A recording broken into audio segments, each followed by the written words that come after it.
Ny tena marina dia aleo teneniko ny tena marina. Tamin'ny alahady ny tena koa dia nanao en direct tany amin'ny fanorim-bahoaka nataony Tsipomba ny Baltiliara teny Andaboy izay nahitana fifandonana teo amin'ny gendarme sy tany filaminana sy ireo Tsipomba ny Baltiliara. Tao anatin'izay fotoan'izay dia nanao en direct ny tena. Ny ampitson'iny dia nisy koa ny interview izay en direct koa ny conférence de presse niarahana tamin'ny Andriamatoa sy teny Ranjena Soloneka. Malomaraina no nisy namana izay mirahy ny tompon'anjaikitra mpanjakana avy eto an-toerana izay nampita hafatra tampa hoe teneninareo Francis fa votery tsy maintsy hakafepetra raha toa ka mbola mitohy ny asa fanakorotanana izay manakorontana ny saim-bahoaka eto Toliara.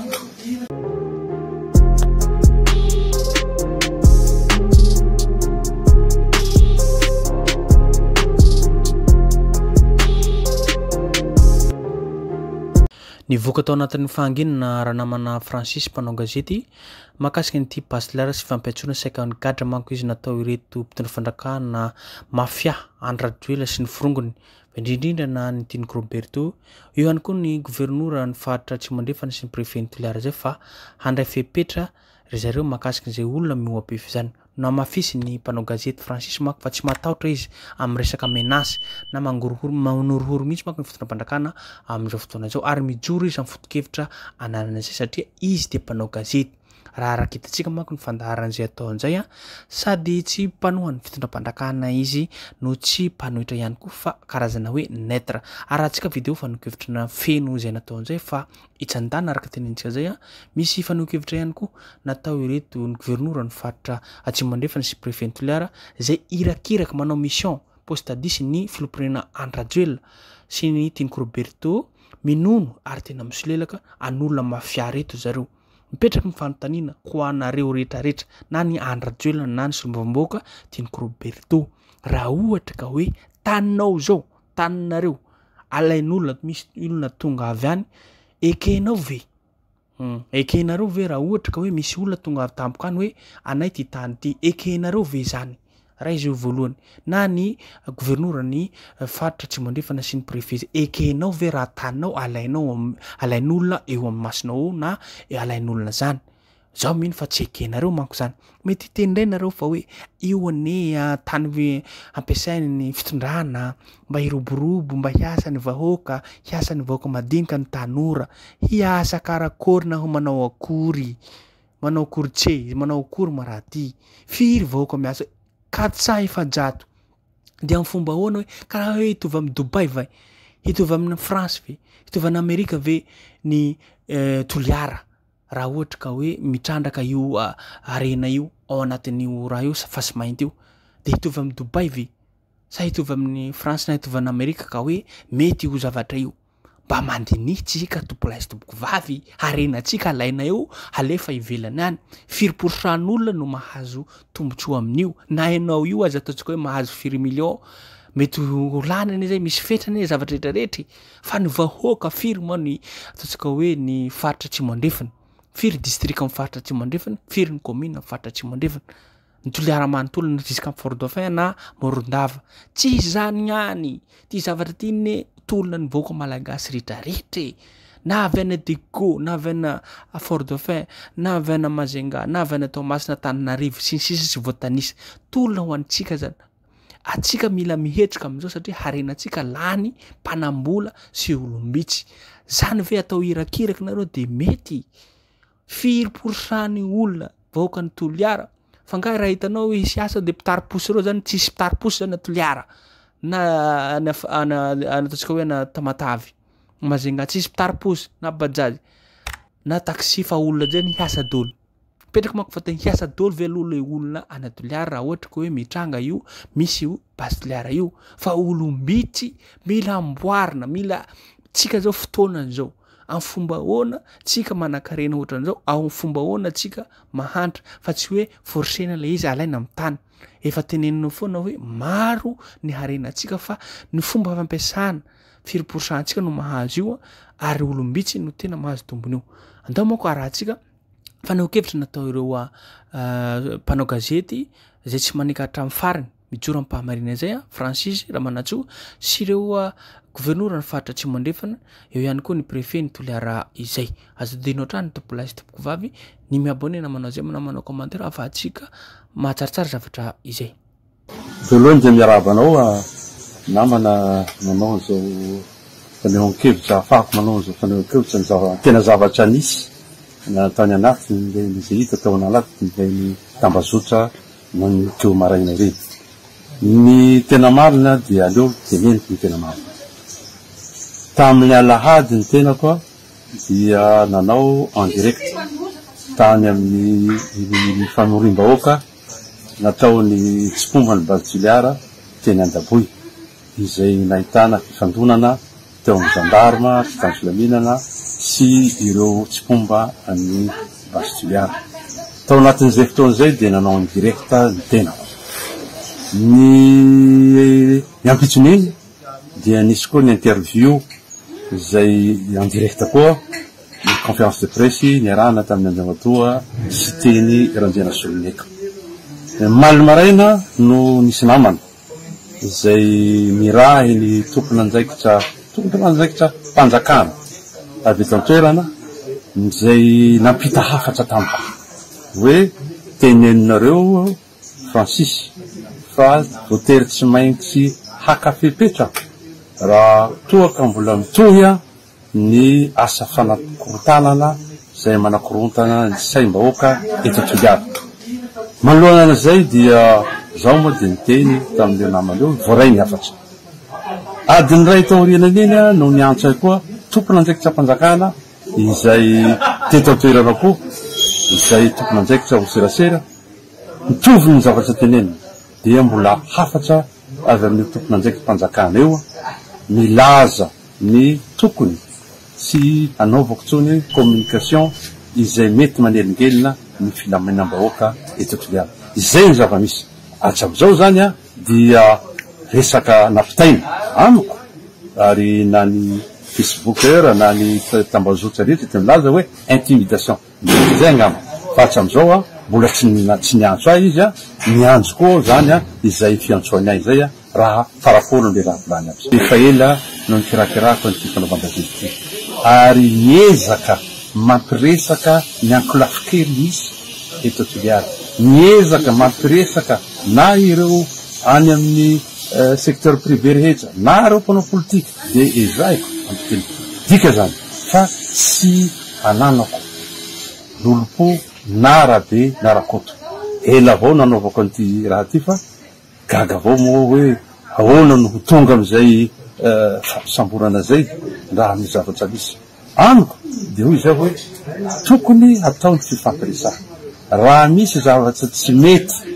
na misy fampitam-baovao tokony hatao dia aleo mifampiantso fa tsy mety raha ohatra ka hoe ampitaina amin'olona fotsiny hoe tandreminareo so dia anao an'izao izy fa ho samborinay tsy mety zay koa zao hoe amiko fomba tsy de mendrika loatra ny salamreny fa ny fampiresaka angambany tena zava-dehibe hoe ny communication ataoko zany dia resaka fakiri le teniko resaka manotoina ny filamina bahoaka zay zany ny filiazana ny marina ny fampitenenana ireo ankilafikery izay mety tsy mifankahazo amin'ny fitondrana miay mako tsy zay ny fa zay ahafahany le vahoaka mieno lakolosy roa fa tsy lakolosy tokana no tena tanjo hafa-tsy miantefa am'ireo tompon'anjaikitry aby na tompon'anjaikitry privé zay surtout ny tompon'anjaikitra mpanjakana ny ankamaroanareo teo moa zaiko aby zaho zokinareo mbola vonony mifampiresaky ary mifanalakalo hevitsy mifanome vaovao raha azo atao fa tsy amiko dia tsy mety ny fampiasan-kely ankolaky zay zay faharoa zay dia raha ny asa fanaovangazety dia asa nataoko atsavy zay zao zany de mbola vonona tsy resaka fampiroroana na intimidation miampihemotsa amin'ny resaka faravagazety raha mbola velona manafofinainy dia hiezaka foana ny hampiresaka hiezaka foana ny ampiaina ho an'ny vahoakany Toliara ho an'ny vahoakany Madagasikara eny azy na ny any Beladrika any ny zava-misy amin'ny tanàny voahatsy ny Toliara. Eo agnatrehany raha misy eto amin'ny faritra Tsimandrefana eto tamin'ny tanàna ny Toliara zay niseho tamin'ny alahady teo dia maha tompon'andraikitra voalohany tenako ary maha misy olo tena ny filoham-pirenena ny tenako